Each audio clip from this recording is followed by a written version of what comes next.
Hello, my name is Greta Harrison. Welcome to Born Fabulous, where we speak with parents and accomplished individuals who just happen to have disabilities. You are about to hear episode 8, which is the fourth and final part of my interview with Sandra McElwee. Sandra is the mother of Sean McElwee. Sean is a 25-year-old actor who is a cast member of A&E's Emmy-winning series Born This Way. Sean also owns Seanese, a t-shirt company, does extensive public speaking, and has a part-time job. Sean has Down syndrome. Sandra works in the medical sales field, is the author of 3 5-star rated books about Sean's journey, and is a revered mentor to many families behind her. That is how we met years ago. Now, please enjoy this clip of Love is a Potion. The lyrics were written by Melissa Riggio, who was the focus of episodes 1 through 4. The music and voice are by Rachel Fuller.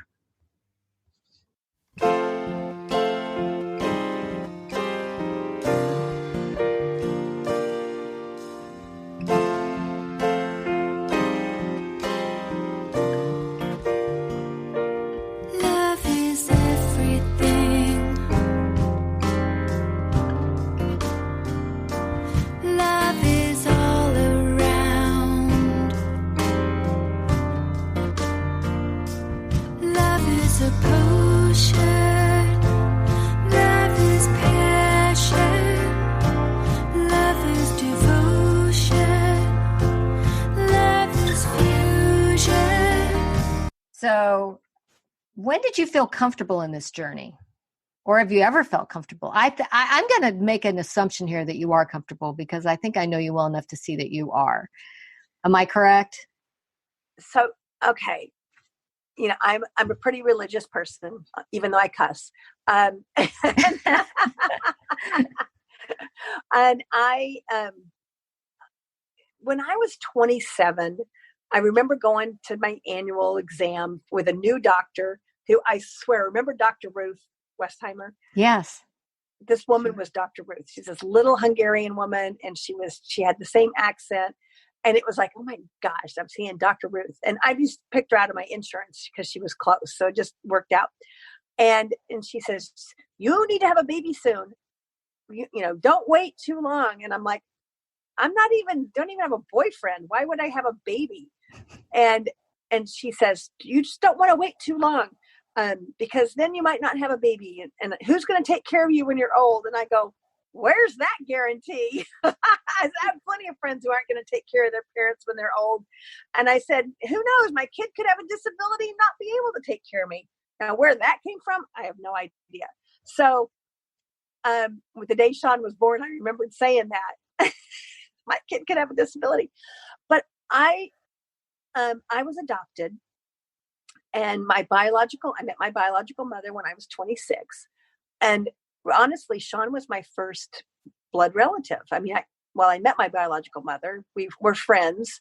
And she's, a very nice person. This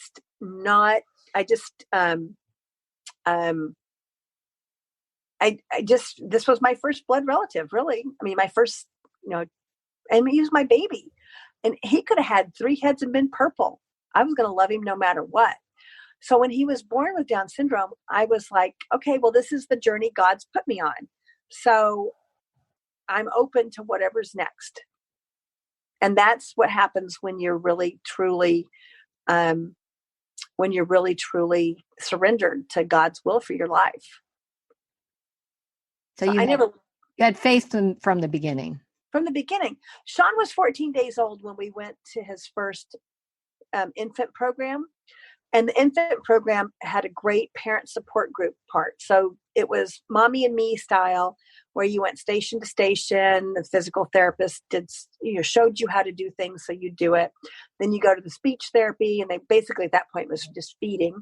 And then you go to the OT, and then these great grandmothers would come in and babysit the kids for an hour while we went and did parent discussion. Well, the very first parent discussion, one of the moms was saying, well, I just was hoping maybe my baby would die and I wouldn't have to do this. And I was shocked. I mean, here I had just spent 10 days in the hospital with Sean, terrified he was going to die. And I mean, every time I got up in the morning, if I woke up before him, I was freaking out that he had died. I mean, and I was like, and you wanted your baby to die? I could not fathom this thinking. But I realized really quickly that I was the weird one, because everybody goes through this mourning process and this, acceptance and, the whole Kubler-Ross, stages of grief. And I didn't. I never did. It was like, this is my baby, no matter what. Wow. So you were exposed to negative parenting early on, weren't you? Wow. Uh-huh. Tell me this. What is it about Sean that takes your breath away?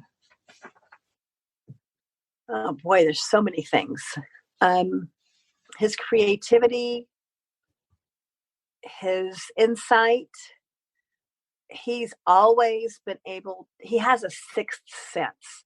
When he walks into a room, he knows who in the room is sad, who in the room is happy. When he was little, he would walk up to somebody, some complete stranger, and give him a hug.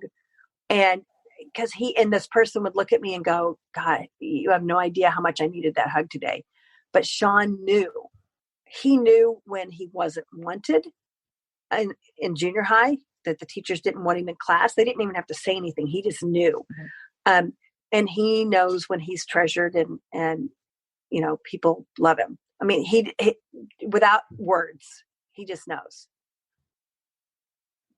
I'm not anywhere as close to him as you are, obviously. I've only met him a few times. But I'm just want to chime in here and say that I am so impressed with the way he is with fans. He is wonderful with fans.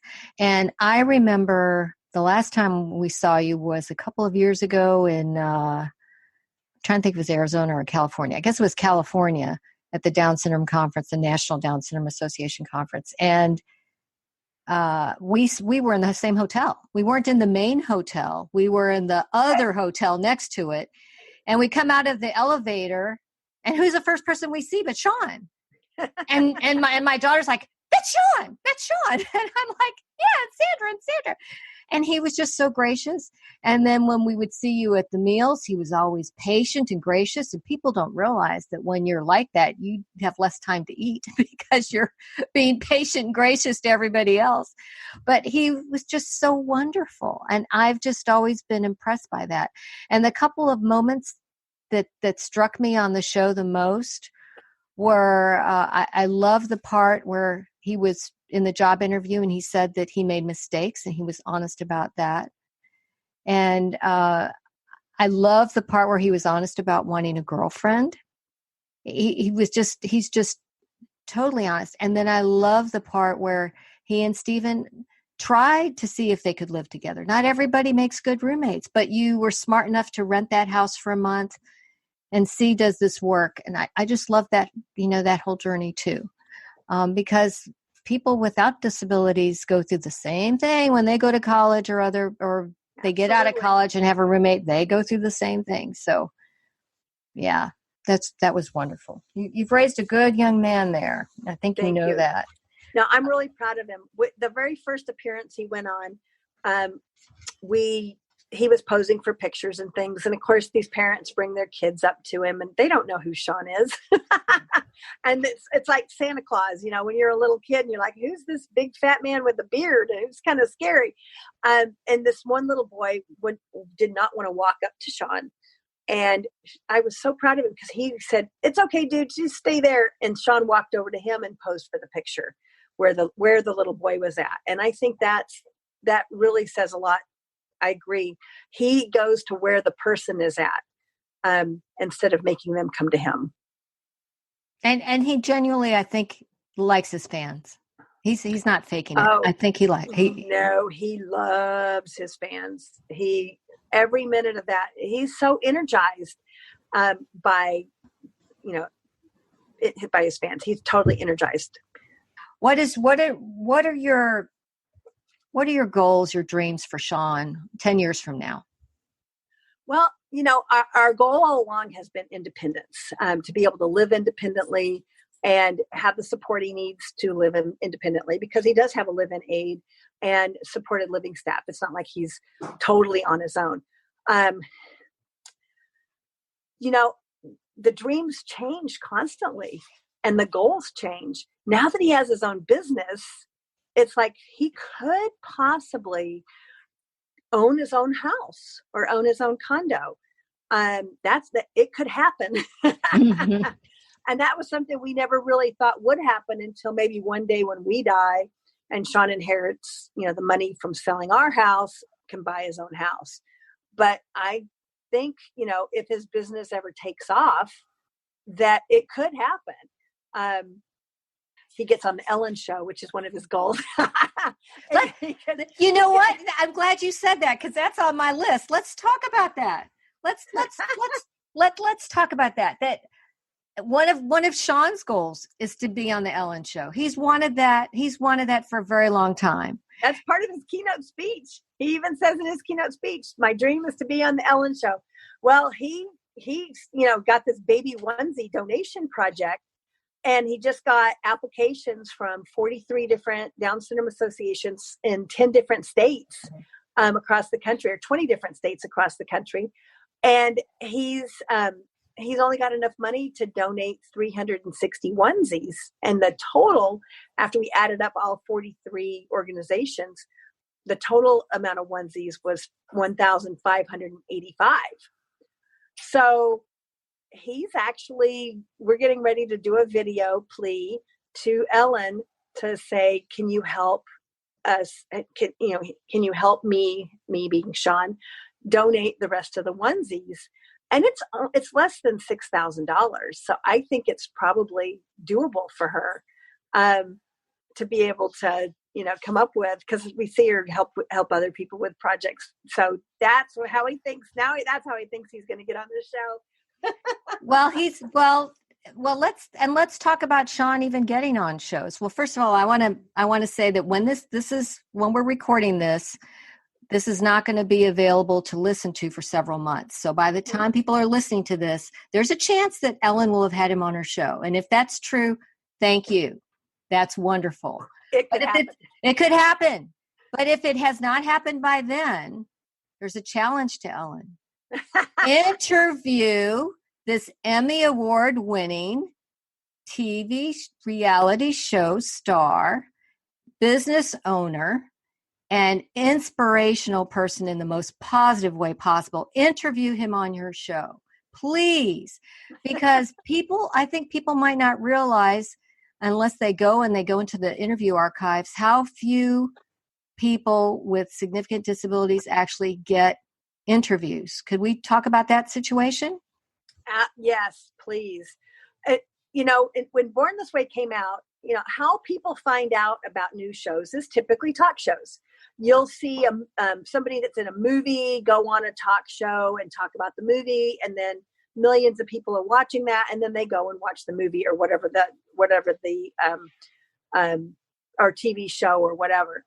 Well, the publicity people for A&E tried to get our guys on talk shows. And then when Sean's business came out, we actually hired a publicist to help him get the word out about his business. Could not get them on any talk shows. And I started looking at it. I said, okay, so who has been on a talk show?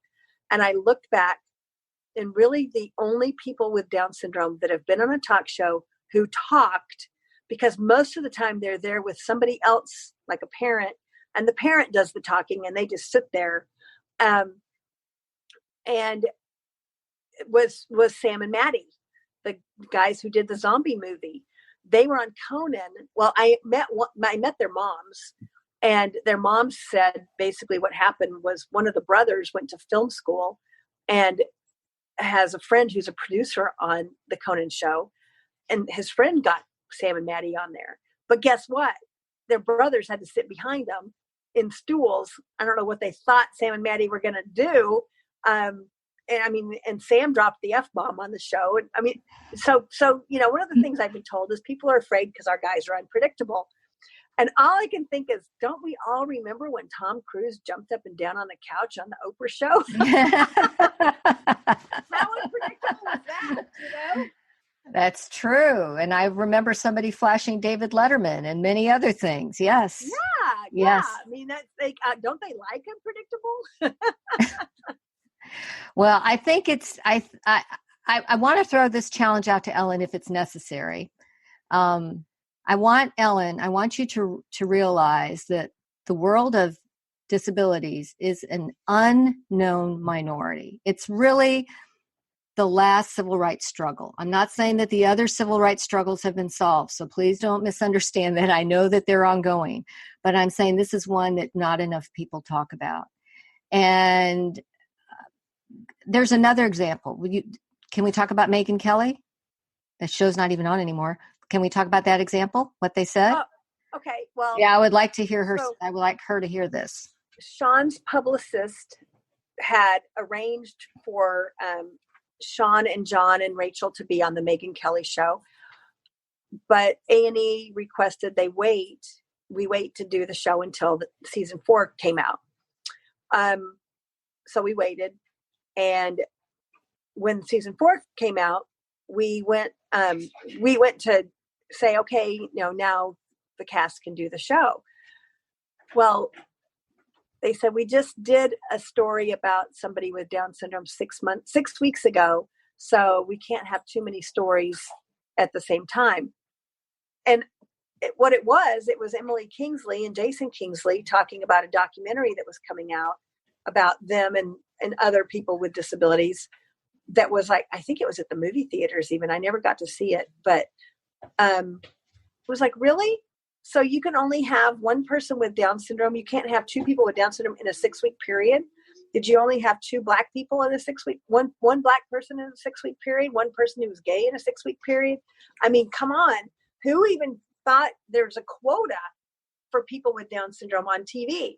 And that was just unbelievable. So that was the first possible talk show they would have been on, and it didn't even happen. So Ellen, did you hear that, Ellen? Think about it. Just think about it. Let's do the right thing here. Not because he has Down syndrome, because he's on an Emmy award-winning TV show, because he has a company, because he's doing this great project with the onesies.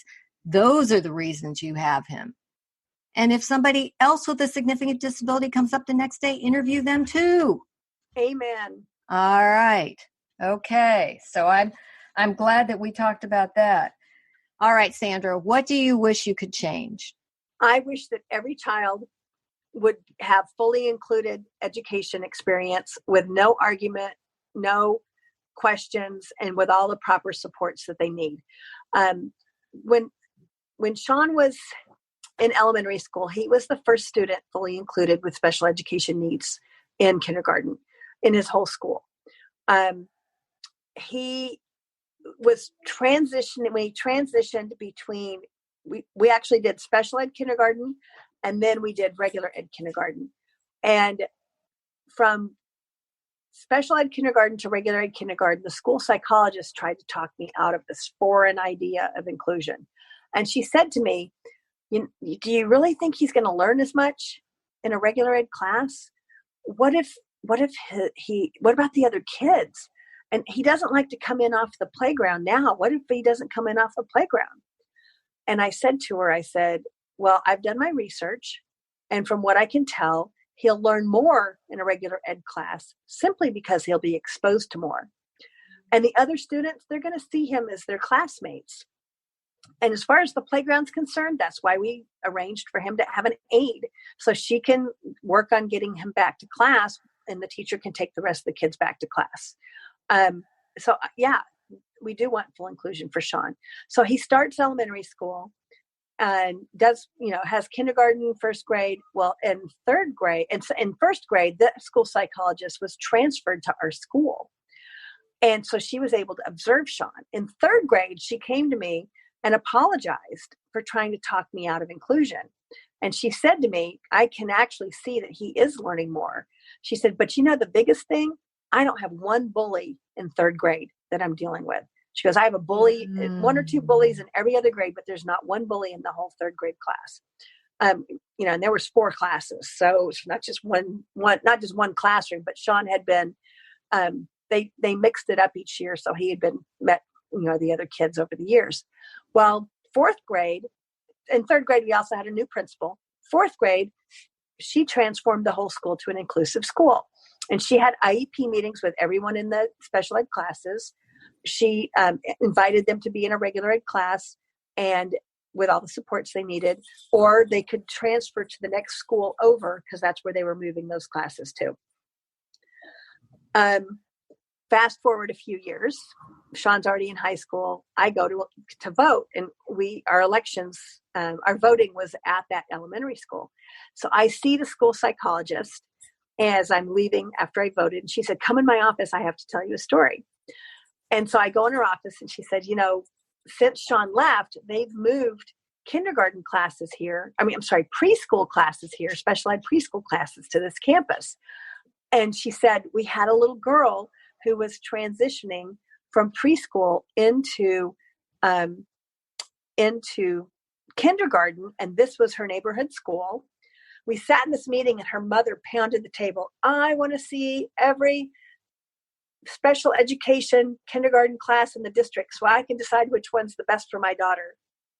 And the school psychologist and the principal said to her, we'll make sure you can tour all the classes, but just so you know, your daughter is welcome to come to school here. And she said, well, there's no special ed kindergarten here. And they said, no, our students are fully included with the general ed classes. So she would be in a regular ed class and have all the supports that she needs. And the mother said, well, is she going to learn as much in a regular ed class? And they said, actually, she'll learn more because she'll be exposed to more. And she said, well, what about the other kids? And they said, well, she's, in our school, our students with Down syndrome are our most popular students. And she said, well, what about when she doesn't come in off the playground? And they said, well, all of our aides have been trained in positive behavior supports, and they know how to, handle any behavior. And so that's what I want to see. I want to see the whole world inclusive, where people go to school and maybe the parents think their kids should be in special ed, but instead they say, no, your child is going to go to the same school with your other children, with the other kids in your neighborhood, and they're going to be supported. Exactly whatever their needs are going to be taken care of. That's what I would like to see change, because until that happens, the world won't change. I love that story, Sandra, not only because of the transformation, which is probably the most important part, but also you probably have one of the few apologies from somebody in a school district. I don't think I've ever gotten one, and people I know, I don't know that they've ever gotten one either. So you and anybody I know who's had their child challenged and wanted them to be fully included has run up against roadblocks, and like I said, that's the first apology on record that I've heard of too. So that's great. That's wonderful. What do you think of the state of disability awareness and inclusion acceptance today? I know that you said what your dream is, but now you know where we are. You know where Sean was. You know where we are. What do you think? And it's better. It's better. But we've got still so far to go. There's so many prejudices still. There's and in our own community as well. Until our own community stops classifying ourselves, our children as functioning levels, the rest of the world isn't going to stop classifying them with functioning levels until we have every TV show out there with someone with Down syndrome on the show, even just in a background role, sweeping the floor in the bagel shop or in the donut shop for that show that has got based in a donut shop. Walking down the street in the background. I mean, just anything until we can see people with disabilities all the time. Nobody will ever be comfortable with somebody with a disability. If you didn't grow up with somebody with a disability like me, Sean was the first person I ever met with Down syndrome the day he was born. So one thing I think Born This Way has done a fabulous job of is introducing the world to people with Down syndrome in the comfort of their living room. And that in itself is making a huge difference. But you know what? We need more shows like Born This Way. And Born This Way needs more viewers. Until we're on top shows and more people know about the show and know that it exists, that's not going to improve either. So it just goes right back to all of the levels of inclusion falling into place for true acceptance to really be a reality. And for the disability community to unite as well.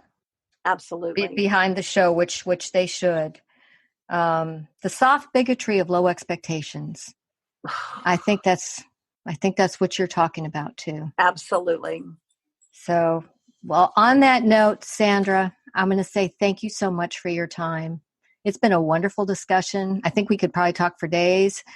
But thank you for all you do. I want the other parents out there to know and not be shy to reach out to those ahead of them and learn from them. There's so many people like Sandra who are out there willing to lend a hand to the people who are behind them and help along the way. And I appreciate that you've done that for me and many others. And I adore Sean. My daughter adores Sean. Everybody adores Sean. And I look forward to interviewing him someday in the future as well. Okay? Awesome. Thank you so much. Thank you, Sandra. Bye. Bye-bye. Thank you for listening to the 8th episode of Born Fabulous. I hope you enjoyed it and want to hear more. Episode 9 will be the beginning of a 4-part interview with Jeannie Harris, the mother of Tim Harris. Tim is well known for the restaurant he opened called Tim's Place, Counting Hugs, and his successful public corporate speaking career.